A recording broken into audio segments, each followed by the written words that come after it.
Hello students, आप सभी ने न्यूज़ में सुना ही होगा कि HMPV वायरस के केसेस भारत में भी आ गए हैं। अब भारत में अगर ये केसेस मिल रहे हैं तो इसका मतलब ये एक चिंता का विषय है, क्योंकि जिस तरीके से कोरोना भारत में फैला था उसी तरीके से चांसेस है कि ये वायरस भी भारत में बहुत ज़्यादा लोगों को संक्रमित कर सकता है। अब देखिए, अगर बात की जाए कोविड की, तो लगभग आज से 4 साल से ज़्यादा का समय हो चुका है जब कोविड हुआ था और पूरे विश्व में एक पैंडेमिक की तरह फैला था और काफ़ी सारे लोग इससे प्रभावित हुए थे। तो ठीक उसी तरीके से ये वायरस भी वैसा ही है। लेकिन अब बात यह है कि यहाँ पर आपको घबराना नहीं है। अभी फ़िलहाल केसेज़ आए हैं और अगर आप सावधानियों को बरतोगे, अगर आप थोड़ा-सा प्रिवेंशन फ़ॉलो करोगे, तो आप इस बीमारी के संक्रमित होने से बच सकते हैं। अब हालाँकि ये वायरस कोई नया नहीं है, 2001 में इसकी खोज की जा चुकी है। ये वायरस बिल्कुल आम ही है, जैसे सर्दियों के समय में खांसी जुकाम होता है, जो कॉमन इन्फ्लुएंजा के लक्षण होते हैं, वही लक्षण आपको इस वायरस में भी देखने को मिलेंगे। लेकिन चिंता का विषय ये है, क्योंकि इस वायरस की अभी भी हमारे पास कोई वैक्सीन नहीं है, कोई ऐसी एंटीबायोटिक ड्रग भी हमारे पास मौजूद नहीं है। और अभी ये वायरस जो है बहुत तेज़ी से फैल रहा है। चाइना की अगर बात की जाए तो वहाँ पर बहुत तेज़ी से, जैसे कोविड फैल रहा था, वैसे ही यहाँ पर चाइना में भी इससे वायरस से काफ़ी सारे लोग प्रभावित हो रहे हैं। अगर इस वायरस की मैं बात करूँ तो इसे ह्यूमन मेटा निमोनो वायरस के नाम से जानते हैं। और इसके चाइना में तो एक तरीके से समझ लीजिए कि एडवाइजरी जारी की हुई है, हेल्थ एडवाइजरी जारी की हुई है लोगों को, जैसे कोविड के दौरान था। ठीक है, अब भारत भी थोड़ा सा चिंता में आ चुका है। हमारी भी हेल्थ मिनिस्ट्री ने एडवाइजरी जारी की है कि भाई देखिए, जिस तरह से मौसम में श्वसन संबंधित रोग होते थे, वैसा ही रोग ये भी है, वही ये वायरस से भी वही सिम्टम्स आपको देखने को मिलेंगे। इस वायरस में भी क्या होगा, जैसे लंग्स को, फेफड़ों को प्रभावित कर सकता है। ठीक है, ये वायरस अगर होता है, कोई व्यक्ति से संक्रमित होगा, तो निमोनिया जैसे लक्षण देखने को मिलेंगे।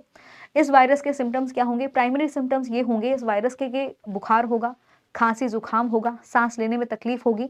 अगर इस तरह की कोई भी दिक्कत किसी भी व्यक्ति को हो रही है, तो उसे इमीडिएटली डॉक्टर को कंसल्ट करना है। ठीक है, इमीडिएटली आपको डॉक्टर को कंसल्ट करना है, क्योंकि इस वायरस का जो इनक्यूबेशन पीरियड है वो लगभग 3 से 6 दिन का है। और सबसे मेन चीज़ ये है कि आपको थोड़ा-सा ध्यान ये रखना है कि यदि आप में ऐसे कोई लक्षण दिखाई दे रहे हैं, आपको बुखार है, आपको खांसी बहुत भयंकर है, आपको सांस लेने में दिक्कत हो रही है, तो ऐसे में आपके घर के जो मेंबर्स हैं, आप उनसे थोड़ा-सा दूरी बनाइए।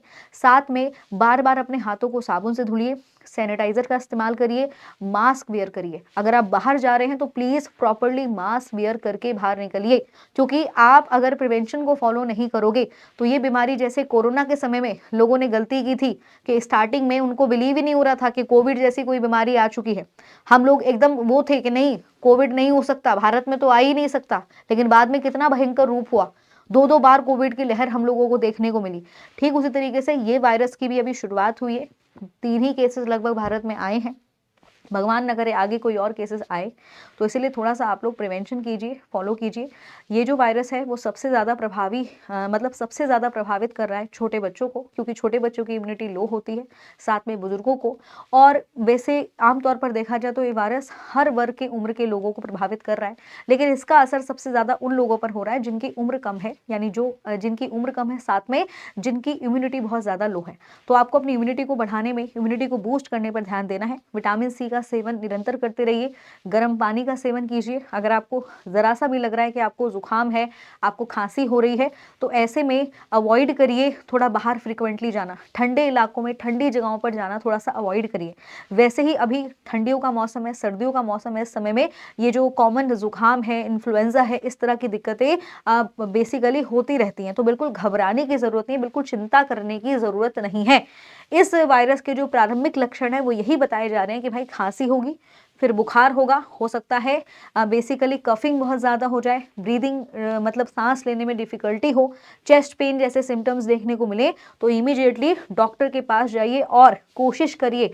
मास्क लगाना मैंडेटरी है। अगर आप मास्क यूज़ नहीं कर रहे हो, आप इसको बहुत ज़्यादा हल्के में ले रहे हो, तो ये आप लोग गलती कर रहे हैं, क्योंकि ये बीमारी क्या होगी, फैलने वाली है, संक्रमण से फैलेगी, हवा के द्वारा फैल सकती है।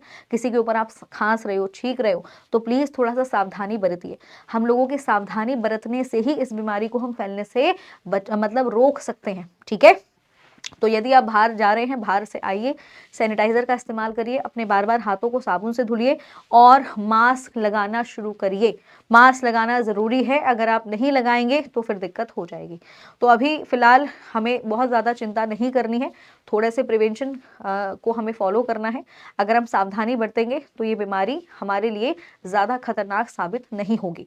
लेकिन चाइना में इसका प्रकोप बहुत भयंकर तरीके से बढ़ रहा है, इसलिए हमारा जो स्वास्थ्य मंत्रालय है वो भी थोड़ा-सा चिंतित है। एडवाइज़री जारी होने ही वाली है कि बेसिकली लोगों को थोड़ा-सा सावधानी को बरतते हुए चलना है, ठीक है? तो इसी के ऊपर सेशन है भाई। अपना ध्यान रखिए, अपने घरवालों का ध्यान रखिए और थोड़ा-सा अननेसेसरी बाहर जाने से बचें। सर्दी का मौसम है, आम इस मौसम में ज़ुकाम वगैरह होता ही रहता है, तो थोड़ा-सा इम्यूनिटी का ध्यान रखिए, हल्दी वाला दूध पीजिए, गर्म पानी का सेवन करिए और मास्क ज़रूर वियर करिए, ठीक है? इसी के साथ thank you so much. Healthy रहिए, अपना ध्यान रखना है और दूसरों का भी ध्यान रखना है।